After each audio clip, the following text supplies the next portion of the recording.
Hello everyone, I greet in the name of God Almighty. My name is Apostle Nathan Silas, and today we have a very interesting video to react to. This one is based on history, and of course we are going to learn from this. And this one says that Untold Story of Mensa Musa, the richest man ever. Okay, that's based on the black culture. We're going to learn about the richest black man that have ever lived. So if you don't know this, of course, when we go through the video, we are going to learn from it. So if today happens to be the first time of you checking out my channel, don't forget to subscribe to my channel and follow me on my Facebook and Instagram. And if you have any video you want me to react to, don't forget to drop it at the comment section and I'm going to check it out. So guys, before we get on to the video, I'm a theologian and I make this video not to discredit anyone's belief, thought or opinion.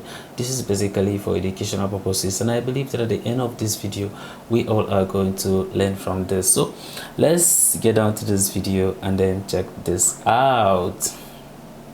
Greetings, fellow curious minds. Today we're going to delve into the fascinating life of Mansa Musa.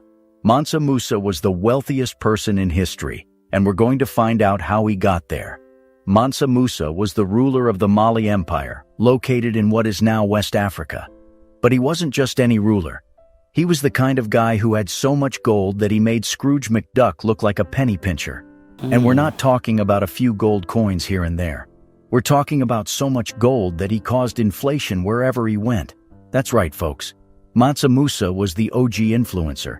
He could walk into a market and throw around so much cash that the price of goods would skyrocket for months afterward. But Mansa Musa wasn't just about showing off his bling. He was also a devout Muslim and made a pilgrimage to Mecca in 1324. And when I say pilgrimage, I mean the kind of pilgrimage that puts a European backpacking trip to shame. He traveled with a caravan of thousands of people, including soldiers, scholars, and slaves. And he didn't just travel light. He brought so much gold with him that he had to hire a team of camels just to carry it all. Can you imagine being that rich? Oh, I'm sorry, I can't come to your party tonight. I have to go hire some camels to carry my gold. But Mansa Musa wasn't all about showing off his wealth. He was also a patron of Islam and built numerous mosques and madrasas or Islamic schools. He was a true leader, both in his empire and in the wider Islamic world. So get ready to take a journey back in time to the days of camels, gold, and Islamic scholarship. Mansa Musa's story is one for the books, and we're about to uncover all the juicy details. Mansa Musa was born into a wealthy family in the year 1280.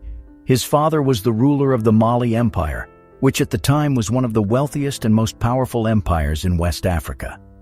Mansa Musa was not the firstborn son, but his intelligence and charm quickly made him a favorite of his father and the people of the empire. As a child, Mansa Musa was educated in the ways of Islam and was trained in subjects such as law, history, and administration. He was a quick learner and showed a great deal of promise from an early age. However, his path to the throne was not without its challenges. When Mansa Musa's father died in 1312, the empire was in a state of turmoil. There were several contenders for the throne, and it was not immediately clear who would succeed the previous ruler. Mansa Musa's older brother was initially chosen to be the next ruler, but he proved to be an ineffective leader and was eventually overthrown by Mansa Musa himself. Now let's be real. Overthrowing your own brother to become ruler of an empire is not exactly the most honorable thing to do. But in Mansa Musa's defense, he did it with style. He gathered a group of loyal followers and staged a successful coup, declaring himself the new ruler of the Mali Empire. It's like something out of Game of Thrones, only with less incest and more gold. As soon as he took the throne, Mansa Musa set about consolidating his power and expanding the empire's territory. He was a savvy leader and quickly realized that the key to success was controlling the empire's vast resources, particularly its gold mines. He also developed a strong military and established trade relationships with neighboring kingdoms. But Mansa Musa wasn't just a conqueror. He was also a wise and just ruler. He implemented reforms that helped to improve the lives of his people, such as reducing taxes and promoting education. He also established a system of justice that was based on Islamic law, which helped to bring stability to the empire. It wasn't all smooth sailing, though. Mansa Musa faced several challenges during his reign, including rebellions from within the empire and attacks from neighboring kingdoms. But he was a skilled diplomat and was able to negotiate peace treaties that helped to maintain stability in the region. Overall, Mansa Musa's rise to power was a testament to his intelligence, charisma, and leadership skills. He wasn't afraid to take risks and make bold moves to achieve his goals, but he also had a deep sense of responsibility to his people. And let's be real, he also had a pretty sweet crown. Seriously, have you seen it? It's like something out of a superhero movie. Mansa Musa's early life and rise to power were marked by ambition, skill, and a little bit of intrigue. He was a leader who knew how to get things done, but he also had a heart for his people, and he looked pretty cool while doing it. First off, let's put things into perspective. Mansa Musa wasn't just rich. He was, I could buy a small country and still have enough left over for a cappuccino rich. Wow. According to some estimates, Mansa Musa's net worth was around $400 billion in today's dollars. That's more than Bill Gates, Jeff Bezos, and Elon Musk combined. And let's be honest, they don't have nearly as cool of a name as Mansa Musa. So how did Mansa Musa become so wealthy? Well, for starters, the Mali Empire controlled several important trade routes, including those that carried gold and salt. And we all know that gold is the ultimate flex. It's like wearing a diamond-encrusted watch, only better. Mansa Musa had access to vast gold mines and was able to control the flow of gold into and out of the empire. He also established strong trade relationships with neighboring kingdoms, which helped to increase his wealth even further. But Mansa Musa wasn't content to just sit on his piles of gold like a dragon. No, he was a generous leader who wanted to use his wealth to benefit his people and spread the word of Islam. And that's where his famous pilgrimage to Mecca comes in. In 1324, Mansa Musa set out on a journey to Mecca, the holiest city in Islam. But this wasn't just any pilgrimage. Mansa Musa traveled with a caravan of thousands of people, including soldiers, scholars, and slaves. He brought with him a staggering amount of gold, estimated to be around 60,000 pounds. And he didn't just bring the gold for show. Mansa Musa distributed it along the way, giving away so much that he caused inflation wherever he went. Now let's be real. Wow. If you or I were to give away a few $1,000s on a trip, we'd feel pretty good about ourselves. But Mansa Musa wasn't satisfied with just giving away a few bucks. He gave away so much gold that he's still considered one of the most generous people in history. And Wow. he did it all while wearing a fancy robe and turban. Talk about making an entrance. But Mansa Musa's generosity wasn't just for show. He was a devout Muslim who wanted to use his wealth to spread the word of Islam. He built numerous mosques and madrasas along the way, and he hired Islamic scholars to teach and spread the message of the religion. He also made significant donations to Islamic centers of learning, such as the University of Sankore in Timbuktu. Mansa Musa's pilgrimage to Mecca wasn't just about giving away gold and spreading Islam, though. It was also a way for him to show off the wealth and power of the Mali Empire. He traveled with a massive entourage, including musicians, dancers, and slaves. He brought with him exotic animals, such as camels and horses. He even brought a caravan of 80 camels just to carry his clothes. Because why carry your own clothes when you can hire a team of camels to do it for you?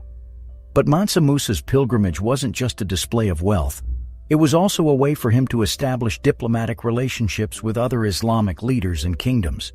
He met with the rulers of Egypt, Arabia, and other regions along the way, and he exchanged gifts with them as a sign of goodwill. He also established trade relationships with these kingdoms, which helped to further increase his wealth and influence. But Mansa Musa's generosity and showmanship had unintended consequences as well. When he passed through Egypt, for example, he gave away so much gold that he caused a temporary economic crisis in the region. Prices for goods skyrocketed, and the economy was thrown into chaos. Mansa Musa was probably thinking, "Oops, my bad," but the people of Egypt were probably thinking, "Thanks for nothing, rich guy." Despite these unintended consequences, Mansa Musa's pilgrimage was a major event in the history of Islam in West Africa. It helped to spread the religion throughout the region and establish the Mali Empire as a major player on the world stage. And it cemented Mansa Musa's reputation as one of the most generous and powerful leaders of his time. After Mansa Musa's pilgrimage to Mecca, his reputation as a wealthy and powerful leader only grew stronger. He was now known throughout the Islamic world and beyond as a generous patron of the religion, a savvy diplomat and a shrewd businessman. But Mansa Musa's wealth wasn't just a source of pride and prestige, it was also a burden. He had to constantly manage and protect his vast resources, and he had to navigate the complex political and economic landscape of West Africa. He faced many challenges during his reign, including rebellions, attacks from neighboring kingdoms, and the constant threat of internal unrest. Despite these challenges, Mansa Musa remained a strong and effective leader throughout his reign. He continued to expand the Mali Empire's territory and influence, and he supported the growth of Islamic culture and scholarship in the region. He built numerous mosques and madrasas, and he supported the study of the Quran and other Islamic texts. He also established Timbuktu as a major center of Islamic learning and culture. But Mansa Musa's reign was not without its flaws. He was a strict ruler who enforced Islamic law throughout the empire, which could be harsh and unforgiving at times. He also had a tendency to favor certain groups over others, particularly those who were loyal to him personally. Despite these flaws, Mansa Musa remains an important and inspirational figure in the history of Africa and the Islamic world. He was a leader who used his wealth and power to benefit his people and promote the growth of Islam. He was a visionary who saw the potential of his empire and worked tirelessly to expand its influence and reach. And he was a symbol of the richness and diversity of Africa's cultural heritage, which continues to inspire and captivate people around the world. Mansa Musa's reign ended with his death in 1337. He was succeeded by his son, Mansa Musa. Mansa Musa faced many challenges during his reign, including rebellions and attacks from neighboring kingdoms. He was not as effective a leader as his father, and the Mali Empire began to decline under his rule.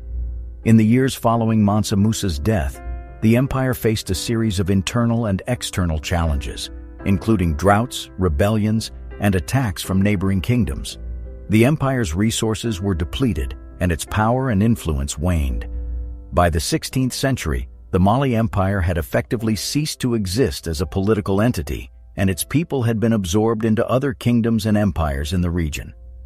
Despite the decline of the Mali Empire, Mansa Musa's legacy continued to inspire and influence people in West Africa and beyond. He was remembered as a wise and just ruler who used his wealth and power to benefit his people and promote the growth of Islam.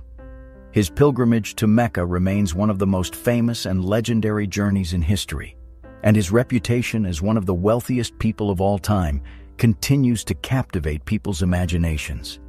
In the end, Mansa Musa's reign may have come to an end, but his legacy lives on, reminding us of the power and potential of great leadership, the richness of Africa's cultural heritage, and the importance of generosity, diplomacy, and wisdom in shaping the course of history. Wow, that's a very interesting video, getting to learn about Mensa Musa, about his kingdom, that's the Mali Empire. At least we are learning about African culture for some people, you understand, who have not been to Africa before. At least you can actually learn. Of course, technology have make it easier for some of us, you understand, to go online and at least read things, you understand, about Africa. At least for people who do not know who Mensa Musa was, at least they're able to like know, thanks to this video. At least we have know who he was, and then the nature of the riches, you understand, he was having, and then some of the setback he faced at the course of the reign of his kingdom. But then you know one thing about visionary leaders is at some point, if maybe probably you are a great leader and then you do not have a good successor, then at that point in time you tend to lose everything. That's why I see after his death the son succeeded him, but then external aggression and then attacks from a neighboring kingdom and all that end up collapsing the whole Mali empire. But then the most important thing is at least we get to know who he was. But then you know one thing about most African culture is that I do not know whether it is all Africans or something like that. We don't really have much history to tell, or should I say most of the African history we are not documented. And since they are not documented, and then that's why you could see that a great kingdom could live and then we will know little or nothing, you understand, about that very kingdom. But then, well, we just thank God that at least technology is here now. At least we get to know about some few things, understand about how things was before. And that's why I see that maybe probably if we were to talk about, understand, maybe the West Africa or Africa mostly, except maybe we are tracing it back to the time of slavery and colonization, that's when you can be able to like know something about them. But what actually happened to them even before then, we don't know. You see, a very interesting one. At least we know about Mensa Musa. I know that a lot of you have thought and opinion concerning this video. I wanted to drop it at the comment section. Let's all learn from one another. So this is the end of my video. If you like my reaction, you should like, share, and subscribe. If you have any video you want me to react to, don't forget to drop it at the comment section, and I'm going to check it out. So guys, you remain blessed, and I see you in my next video. Bye bye.